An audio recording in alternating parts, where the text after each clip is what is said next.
സഹോദരങ്ങളെ, അസുരി പിഴച്ചിട്ടുണ്ട്, അടിസ്ഥാനം പിഴച്ചിട്ടുണ്ട്. എന്താണോ അഹ്ലുസുന്ന സ്വീകരിച്ചു പോകുന്ന രീതി, ആ രീതിയിൽ നിന്ന് ബഹുദൂരം പിറകോട്ട് പോയിട്ടുണ്ട് എന്നാണ് ഇതുമായി ബന്ധപ്പെട്ട് സൂചിപ്പിക്കുക. ഇത് അഹ്ലുസുന്നയുടെ പാരമ്പര്യമല്ല, ഇത് മുഅ്തസിലി പാരമ്പര്യമാണ്.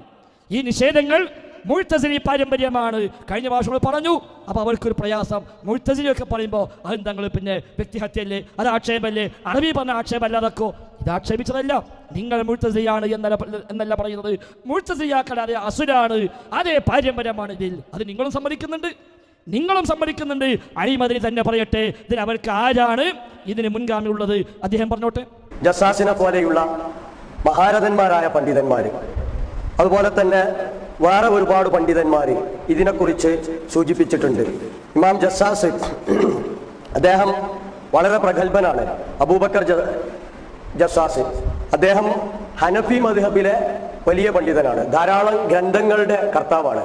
അദ്ദേഹം സിഹ്റുമായി ബന്ധപ്പെട്ട ഹദീസിനെ വിശകലനം നടത്തിയിട്ട് എഴുതിയിട്ടുള്ളതാണിത്. വളരെ കൃത്യമാണ്. ഖുർആനിനെതിരാണ്, ഹദീസിലുള്ള വൈരുദ്ധ്യങ്ങൾ, പോരായ്മകളൊക്കെ ചൂണ്ടിക്കാണിച്ച് മുൻകാല പണ്ഡിതന്മാർ തന്നെ രേഖപ്പെടുത്തിയിട്ടുണ്ട്. അതുപോലെ തന്നെ വേറെയും പണ്ഡിതന്മാർ ഇത്തരത്തിൽ ഈ ഹദീസിനെ വിലയിരുത്തിയിട്ടുണ്ട്. അപ്പോൾ അബൂബക്കർ അസബിനെ പോലെയുള്ള ആളുകൾ ഈ സിഹ്റുമായി ബന്ധപ്പെട്ട ഹദീസ് അത് വ്യാജമാണ്, ഖുർആനിനെതിരാണ്, പോരായ്മ. അപ്പൊ കണ്ടു, ധാരാളം പണ്ഡിതന്മാർ പറഞ്ഞിട്ടുണ്ട്. രണ്ടാളെ പേരെ രണ്ടും മുഅ്തസിലിയാക്കളാ. രണ്ടാളെ പേരെ പറഞ്ഞ്, ഒന്ന് അബൂബക്കർ അസമ്മ്, മറ്റേ അബൂബക്കർ ജസ്വാസ്. അബൂബക്കർ അസമ്മാര ഷെയ്ഖുൽ മുഅ്തസിലാണ്, മുഅ്തസിലിയാക്കളുടെ വലിയ നേതാവ് അബൂബക്കർ അസമ്മ്. അല്ല, മൂപ്പര് പറഞ്ഞത് ഒരുപാട് പണ്ഡിതന്മാർ പറഞ്ഞിട്ടുണ്ട്, തപ്പിട്ട് കിട്ടണ്ടേ. ആ കിട്ടി രണ്ടാളെ പേരാ, രണ്ടും മുഅ്തസിലി ആശയമുള്ളവരാണ്. ഒന്ന് തനിച്ച മുഅ്തസിലി, അല്ല അബൂബക്കർ അസമ്മ്. അഹ്ലുസുന്ന അദ്ദേഹത്തിന് ഒരുപാട് മറുപടികൾ പറഞ്ഞിട്ടുണ്ട്. ഷെയ്ഖുൽ മുഅ്തസിലിയാക്കൾ ഷെയ്ഖായി അറിയപ്പെട്ട അബൂബക്കർ അസമ്മ്. അതാണ് ഓർക്കുന്ന ഒരു പാരമ്പര്യം തന്നെ വായിച്ചത്. ജസ്വാസ് ഹനഫി പണ്ഡിതനാണ്, ഫിഖഹിൽ ഹനഫി മദ്ഹബിലാണ്. എന്നാൽ വിശ്വാസരംഗത്ത് പല വിഷയത്തിലും മുഅ്തസിലി നിലപാട് സ്വീകരിച്ചവരാണ്. പ്രത്യേകിച്ച് അദ്ദേഹത്തിൻ്റെ അഹ്കാമുൽ ഖുർആൻ തഫ്സീറൊക്കെ അതിൽ പല രംഗത്തും മുഅ്തസിലി നിലപാട് സ്വീകരിച്ചതുകൊണ്ട് വിമർശിക്കപ്പെട്ട പണ്ഡിതനാണ് അബൂബക്കർ ജസ്വാസ്. അപ്പോൾ ആകെ പറഞ്ഞ രണ്ടാള് രണ്ടും മുഅ്തസിലി നിലപാട് പറഞ്ഞവരാണ്. ഇതേ ഉള്ളൂ പറയാൻ, അല്ലാത്ത പറയാൻ കഴിയില്ല.